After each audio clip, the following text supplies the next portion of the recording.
আসসালামু আলাইকুম। সবাই কেমন আছেন? আশা রাখি আল্লাহর রহমতে সবাই ভালো আছেন। বিকেল থেকে আজকে ব্লগটা শুরু করলাম। এখানে কিছু টুকিটাকি বাজার নিয়ে আসছে আর আনছে চিকেন আর ফল। তো এখন এগুলা গুছিয়ে রাখবো আর আপনাদের সাথেও একটু দেখানোর চেষ্টা করলাম। এখানে আনেছে ভিনেগার, টমেটো, শসা আর হচ্ছে এখানে লিচু। লিচুগুলো তেমন দেখতে ভালো নেই আর খেতেও ভীষণ টক ছিল। তারপরে আনছে পাউরুটি। এখন এগুলা গুছিয়ে রেখে চিকেন আনছে, চিকেনগুলা দেখি হয়তো কাটবো আর নইলে ফ্রিজে রেখে দিব। আর এখন একটু নুডলস রান্না করবো বিকেলের নাস্তায়। এর আগের ব্লগে আমি দেখিয়েছিলাম রেস্টুরেন্টে খেতে গিয়েছি, খুব খেতে মন চেয়েছিল চাউমিন। পরে রেস্টুরেন্টে যাই অর্ডার দিয়েছি, সেটা তো আপনারা দেখেছেন, একটুও ভালো লাগেনি। পরে আজকে আমি নিজেই বাসায় রান্না করতেছি আর কিভাবে করতেছি চলেন আজকে আপনাদের সাথে সেই সেই রেসিপিটাই শেয়ার করি। তো এখানে আমি ক্যাপসিকাম, তারপরে হচ্ছে বরবটি, গাজর, কাঁচা মরিচ, তারপরে হচ্ছে এখানে রসুন আর ম্যাগি স্বাদে মশলা আর হচ্ছে তো নুডলসটা নিয়ে নিলাম আর নিব এখানে চিকেন। তো মুরগি সবটা কাটি নেই, একটা মুরগি থেকে বুকের দুপাশ নিয়ে তারপরে ভালো করে ধুয়ে নুডলসের জন্য দেওয়ার জন্য রেডি করে নিছি। আর এই তো এখানে ডিম, তো ডিমটা আমি আগে একটা বাটিতে নিয়ে আলাদা করে একটু সয়া সস দিয়ে আমি এটা ভালো মতো ঘুটে নিব। তো সেদিন নুডলস খেতে যেয়ে মানে এত মানে মেজাজ গরম হয়েছে, এরপরে বাসায় এসে নিজে আজকে তৈরি করে ফেলতেছি, সেটাও আপনাদের সাথে দেখানোর চেষ্টা করলাম। আর এই তো এখন এখানে আমি সয়া সস দিয়ে ডিমটা গুটে নিয়েছি। সয়া সস দিয়ে ডিমটা গুটে নিলে কি ডিমের যে একটা গন্ধ থাকে সেটা থাকে না, খেতে ভালো লাগে নুডলস তখন, নইলে নুডলসের সাথে একটা গন্ধ লাগে, ভাল লাগে না। তো এখানে আমি অল্প পরিমাণ কড়াইতে তেল দিয়ে আমি এটা ভালো মতো ভেজে নিব। তো একটু ঝুরা করে ভেজে নিব, তারপরে সব সবজিগুলো ভাজবো। তো দেখেন আমি কিভাবে রান্না করি। খালি রেস্টুরেন্টেই খালি কি রান্না করতে জানে আমরা জানি না, আমরাও রান্না করতে জানি। তো এই তো ডিমটা অনেকটা ভাজা করে নিয়েছি। তারপরে এখন এখানে আমি কড়াইতে তেল দিলাম, দিয়ে রসুন কুচিটা একটু দিয়ে দিলাম আগে দিয়েই, তারপরে এখানে আমি সব বাকি সবজিগুলো দিব। তা আমি এভাবেই রান্না করি। আরও কিছু দেওয়া যেত, এখানে ওয়েস্টার সস দেওয়া যেত, কিন্তু আমার কাছে সেটা নেই আর গোলমরিচের গুঁড়োটা নেই বাসায়, কারণ এখন আর এগুলো তেমন একটা খাই না। ফ্যাটি লিভার হয়েছিল, তারপর থেকে অনেকটা কমিয়ে দিয়েছি। তো মাঝে মাঝে খুব মন চায়, তো এই জন্য ওগুলো আর ঘরে রাখি না। আগে থাকতো, ডেট শেষ হয়ে যেত ফেলে দিতাম।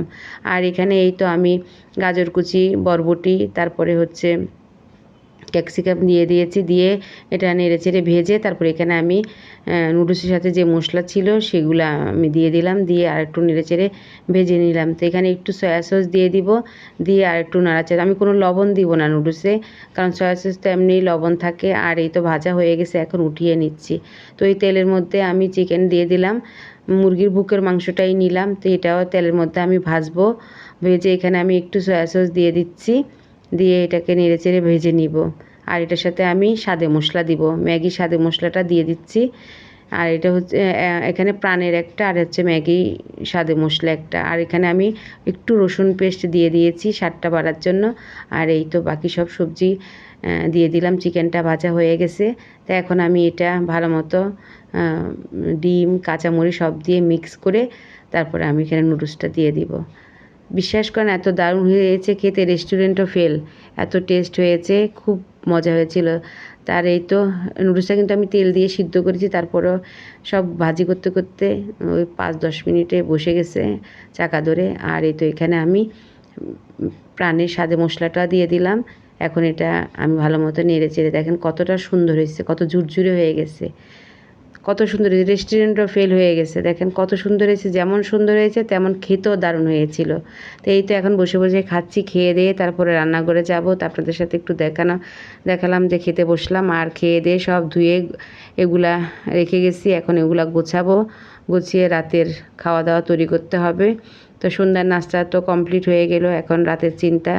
এখন তো রাত 10টা, 10:30 বেজে এসেছে।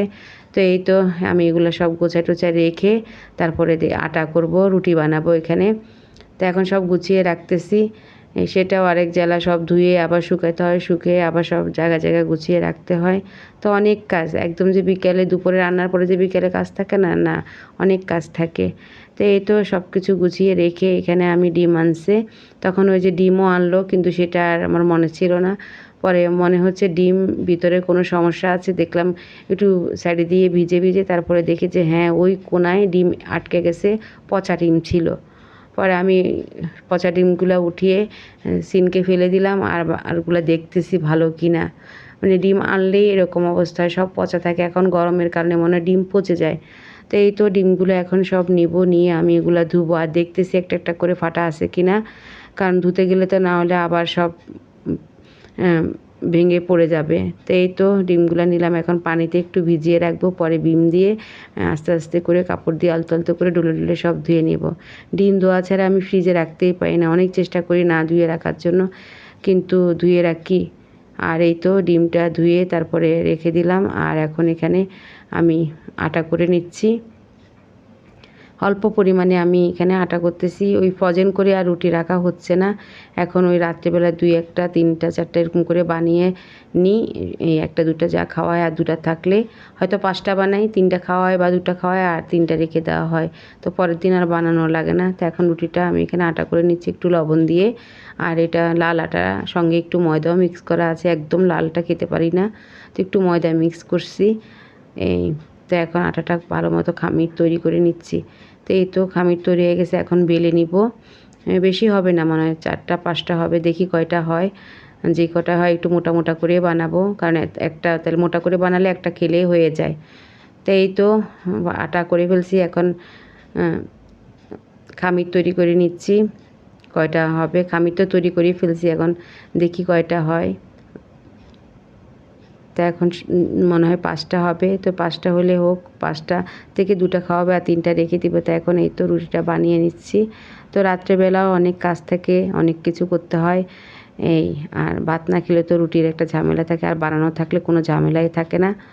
তো এখন রুটিগুলো বানিয়ে নিই। আর অনেকটা মোটা মোটা করে আমি বানাই, তাহলে একটা খেলেই পেট ভরে যায়, যেন বেশি বানানো না লাগে। এই তো রুটিগুলো বানিয়ে সেঁকে তারপরে ডিম ভাজি করব। ডিম ভাজি আর ডাল আছে, দুপুরে যে ডাল রান্না করছিলাম, দুপুরে সে ডাল আছে, বাটিতে করে করে ডাল দিয়ে দিব, আর হচ্ছে রুটি আর হচ্ছে ডিম ভাজি। তো এগুলো রাত্রে খাওয়া দাওয়া। আর তো দুধ আছে। তো এই তো রুটিগুলো সেঁকে নিচ্ছি। এই তাওয়াটা গরম হওয়ার আগে আমি দিয়ে দিয়েছিলাম, এর জন্য একটু চারপাশ কেমন জানি হয়ে গেছে। আর এই তো সব রুটি বানিয়ে রান্নাঘর গুছিয়ে কমপ্লিট করে সব রেডি করে নিয়েছি, ডিম টিম ভেজে সব ডাইনিং টেবিলে নিয়ে রেখে দিয়েছি। রাতের জন্য চাটাও রেডি করে, মানে সকালের জন্য রাত্রে চাটাও রেডি করে রেখে দিয়েছি। এভাবে আমি রেখে দিই, সকালবেলা শুধু উঠে সুইচটা চালিয়ে দিলে হয়ে যায়। তো সব গোছানো কমপ্লিট। তো আশা রাখি আজকের ব্লগটি আপনাদের ভালো লেগেছে, সব পরিষ্কার। তো ভালো লাগলে সবাই আমার ইউটিউব চ্যানেলটা সাবস্ক্রাইব করে পাশে থাকবেন। আর এই তো রুটি বানানো, এটা ধুয়ে জানলার সাথে রেখে দিছি। এখান থেকে বিদায় নিই, আল্লাহ হাফেজ।